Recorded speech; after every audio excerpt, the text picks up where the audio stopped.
Welcome back, everyone. We're here to talk all about the Tuesday's NBA play-in games for April 15th. We got two games on tonight in the association. We're talking all about the Orlando Magic taking on the Hawks and the Grizzlies taking on the Warriors. I got a couple picks in each of them, and then at the end of the video, we'll end the video with a same-game parlay around plus 500 odds. Hope you guys are ready to go and hopefully dominate the NBA postseason, just like we dominated the last time you saw me, which was a 5-1 Friday. Now, you'll notice, where's the Sunday recap? I actually didn't have any Sunday picks. I just was coming back from the bachelor party, looked at the slate, and any pick I liked was only available on like $1. So it just was not worth giving out picks that no one could tell. So a 5-1 Friday, where the only loser we had was Stephon Castle. We tried to ladder him up in points, had 12 points in the first quarter, did nothing after that. But hey, whatever. We'll lose 1.1 units there because we dominated the rest of the slate. Aaron Gordon's over in threes, a plus 124 winner, a 1-unit play. Keon Ellis is under in points, our Dub Club exclusive VIP play, cash easily. Only shot like 2 times.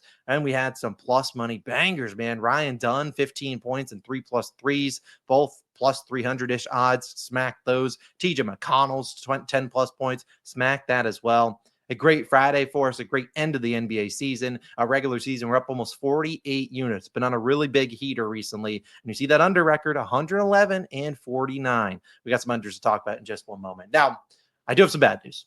Historically, if you've watched me throughout the last few seasons, number one, I love you. Number two, you know something happens in the postseason, especially the last 2 years. We've struggled. Now, I would argue I'm seeing the board and really liking my research processes a lot more today than I maybe years past. But again, I got to be cautious with our units. I love the NBA playoffs. They're fun to watch. No, it's not fun losing money. So we're going to ease our way into the playoffs. Is it soft giving out some half-unit plays? Maybe. But you know what? I don't really care because I don't think at the end of the day, if we stay hot, I don't think anyone's really going to care if we continue to build up our bankroll. And I think it's smart to reduce and hopefully manage that bankroll and not in case we go on a losing streak, which we certainly do one, to avoid doing that. But you'll understand that. Let's just dive into our picks. We got a couple unders, a couple overs. Let's dive in. Here we go. First one of the day. Onyeka Okongwu under 11.5 rebounds. He plays for the Hawks, minus 120 on BetMGM. Now you'll see that's a half-unit play. Look, I get it. Yeah, I know you're normally used to playing 1-unit plays, 2-unit plays for me, dropping it down a half unit. If you don't know what units are, standard bankroll management term, usually 1 unit is about 1, maybe 2% of your bankroll. I'm dropping it down for at least the beginning of the playoffs because the playoffs are much different from the regular season. Teams change their game plans. Teams change everything based on game-to-game matchups. Now, sure, this is the game, and they won't play each other again for the rest of the season, but I still would rather ease our way into these play-in games. So hopefully you understand. Now let's talk about Onyeka Okongwu and why I like his under in rebounds. Now, so far this season, he's faced the Magic several times, and in those 3 games, 7, 7, and 14 rebounds. I played 30 minutes in the first 2, but played 40 minutes in their most recent game. Now, the 40 is what you could expect to see from Onyeka Okongwu. He's going to play a lot of minutes. I know that. But at the same time, the 14, he played probably the max amount of minutes. I don't see him playing more than 40. And also, he had 7 offensive rebounds. Half of his rebounds came offensively. Where the Magic this season actually have allowed the fewest offensive rebounds in the NBA. So how likely is it for him to turn in another 7 offensive rebound game, especially knowing the Magic? They just gave up 7. Let's try to focus on this. The team just played a few games ago. I see them limiting that. And also, we think about the postseason teams. They start to slow it down a little bit. And the Magic are already one of the slowest playing teams in the league. They're playing at home where you'd expect them to shoot a little bit higher percentage. I don't know how the Hawks want to attack this one, who they want to put on who, but they've used Onyeka Okongwu and Giannis before. I don't think they use them on Banchero, but again, I think this is a tough spot here. Centers against the Magic been the worst rebounding spot this season. If he gets 12, I tip the cap, but again, I think there's a lot of outs here. The Magic are 5-point favorites. Maybe they shoot a little bit better here. I think 12 rebounds here is a tough spot given the matchup. So Onyeka Okongwu under 11.5 rebounds, a half-unit play if it loses, whatever. But I really like this one. And while I know it's half-unit plays, I still have full confidence in them. I would have made this a regular 1-unit play early in the regular season, but it is the postseason, guys. Things are weird. Things are different, and I've struggled there. Do I hope I struggled this year? Heck no. But I got to be a little bit more self-aware. And honestly, if you were to point back to about a month ago on like April 5th or March 5th, we were at our low point in the NBA season. And after the All-Star break, we had a historic losing record, went down to 13 units. It was terrible. And I went and did some self-evaluation. And what happened? You would see. You saw the record. We went from 13 units on March 5th to 48. There's a reason. We were self-aware, started to notice that unders were doing it much better. Got some luck to go our way, most certainly. But again, we started to be more self-aware, and I want to do that in the postseason. So if you have a problem with it, I don't care. Let's move to our next play that I know you guys are absolutely going to love. The comment section will be like, oh, I love this pick. This one's really great. Steph Curry under 5.5 made 3-pointers at -140 on ESPN bet, a half unit play. Now, it's a little bit juicy. I don't know if I'd play this at 4.5. That's a full 3-pointer. But as I look at the odds for Steph Curry, you can get this at -144 on FanDuel, pretty much between -140 to -150 on every single book. Now, in previous seasons, I've been hesitant to bet unders.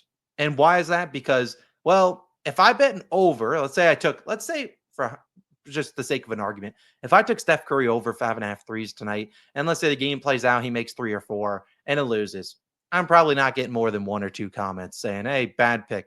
If I take Steph Curry's under like I am doing and he doesn't hit and he makes 6, 7, 8, 9, 10, 11, a million threes, I get 9 million comments. And I used to care about, the negative feedback there. But at the end of the day, I can't care anymore. And that's what's led to us having a pretty good second half of the All-Star break, if you will. And so the under record speaks for itself, hitting 70% of unders. So I'll take Steph Curry's under 5.5 threes here because I like this read. Now there's going to be people, and I probably would have got the comments. I ain't fading Steph Curry. I'm not taking his under. It's a playoff game. Yeah, you can delete your comment. There's already 8 more of them. But I look at this as a game, and there's going to be people that are going to say, well, they just played a couple games ago, and Steph Curry had 12 threes. He made 50 points on him. My point exactly comes back to that. I get the Grizzlies have a new head coach, and where he's still working his way in here. But there is no way, in my opinion, that the Grizzlies go out there with the same exact game plan they had a few weeks ago when they faced the Warriors. Now, I know it's the greatest shooter on earth, but Steph Curry just made 12 threes, scored 50 points on you, and you lost. So if I am the Grizzlies, we're coming out here with a new game plan and we're slowing down Steph Curry. We can let other guys beat us. We're not letting Steph Curry beat us. Heck, let Jimmy Butler try to go down low and score where we got Zach Edey and Jaren Jackson Jr. We would live with that. Let Draymond Green shoot. Let Gary Payton II shoot. We are not letting Steph Curry make these threes. And we saw earlier this season, previous 2 matchups, he made 3 and 0 threes. So again, I look at this, and this is why I say NBA playoffs a lot different than the play-in games because teams actually care about these games. Whereas a game in the middle of March, the Rockets or the Warriors or the Grizzlies aren't changing their game plan here because they don't care that much.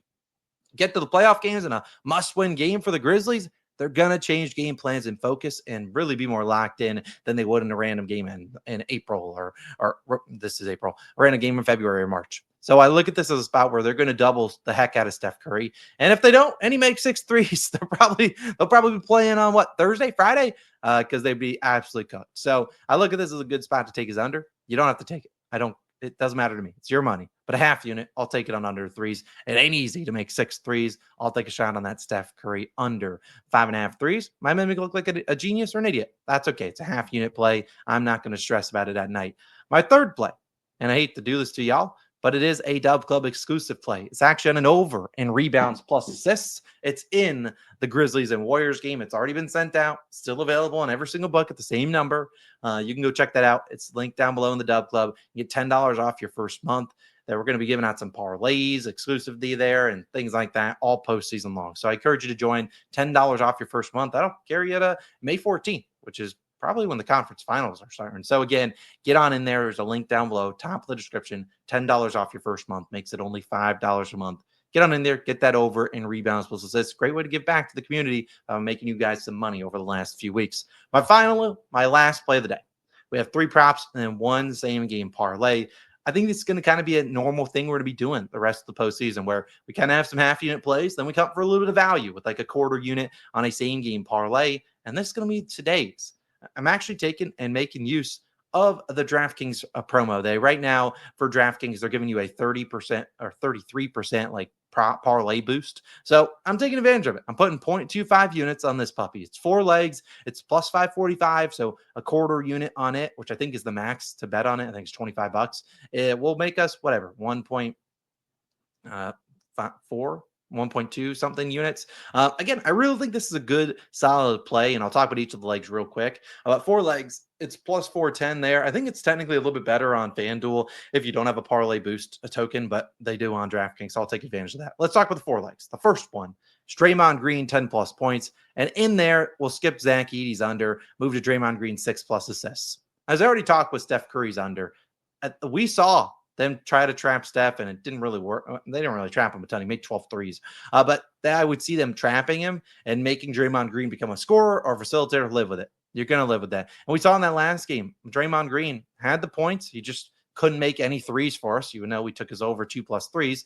But he also had, I believe, 12 assists or something like that. So I really think he's going to be forced to score. And even if he is scoring 10 plus points, he's still more of a facilitator too. So he'll be kicking it to guys in the corner, living with those guys making shots. So again, I like those two legs, 10 points and 6 assists for Draymond Green. It is I think those two legs alone is about plus 110. Then we get to Zach Edey's under 8.5 points. Look, Edey does majority of his damage in the paint, where the Warriors rank first in the restricted area. We saw him play over 30 minutes against them just a few weeks ago. Still didn't get to this points line. I don't think that this is a big game for him. I get he had a good plus minus the last time these two teams played, but same time, I don't know. I don't feel good about it if he's not playing well, or maybe he's struggling to guard Steph Curry on the perimeter. I could see him getting benched for Scottie Pippen Jr., and for Santi Aldama. Those are two guys that I expect to play 30+ minutes tonight in this game, because at the end of the day, Zach Edey can't contest Steph Curry shots on the perimeter, and if he tries to, Steph is zooming right around him. So I look at maybe them going smaller to where they can switch 1 through 5 and live with the results. Zach Edey, you don't want him switched on Steph Curry. Police. And the final one is Ja Morant to make 2 or more threes. In that most recent game, made 5 against the Warriors. 2 or more threes in 6 straight. The Warriors are going to go under every screen on Ja Morant, and they're going to give him wide open looks. They will live with Ja Morant making threes on them. So all those 4 legs together, plus 545, I think it's worth a quarter unit. It doesn't hit, whatever, it's a quarter unit. I'm not going to stress about it, but throw that parlay boost token on there, 33% boost. I think we got a good chance of hitting that one. So, hey, we'll take a stab at that. So to recap all the picks in the video, Onyeka's under in rebounds, again, half units. Curry under in threes. We have the rebounds and assist pick on Dub Club exclusively there. $10 off your first month down below. And then the final play is this little 4-leg same game parlay in the Warriors and Grizzlies game. You see the legs on the screen, playing that for a quarter unit. So in total, I have 1.75 units risked on this first day of playing games. Probably a similar theme throughout the playoffs. Unless we get red hot, then maybe we up the units. But honestly, I'd rather get red hot with the half unit plays and be content than going out here forcing 2-3 plays, maybe into one game, than just being an absolute cake fest. So let's stick with the half units. Hopefully that makes sense. Hopefully you understand. If you think I'm soft, whatever, it doesn't really matter. We're taking it under in threes. I ain't soft. Come on. Either way, thank you guys as always for tuning in. Hope you guys had a wonderful time tailing us the regular season, and let's make the postseason a big one. We've done it before. The last 2 years in the postseason haven't been great to us. Let's turn that ship around. Maybe it's the half units. Maybe the books won't expect the half units. We'll be like, oh, we'll throw them some winners. Maybe we'll switch to 1 unit. Maybe I will. We'll see. Either way, thank you guys for tuning in. I'll have Wednesday's video probably live before these games end, so might not be able to recap every single day. Either way, we'll figure that out. Either way, thank you for tuning in. It's Austin. I'm signing out. Good luck. Be careful. I know it's fun. There's games on, playoffs. Be careful. I'll see you guys back again in the next one. Peace.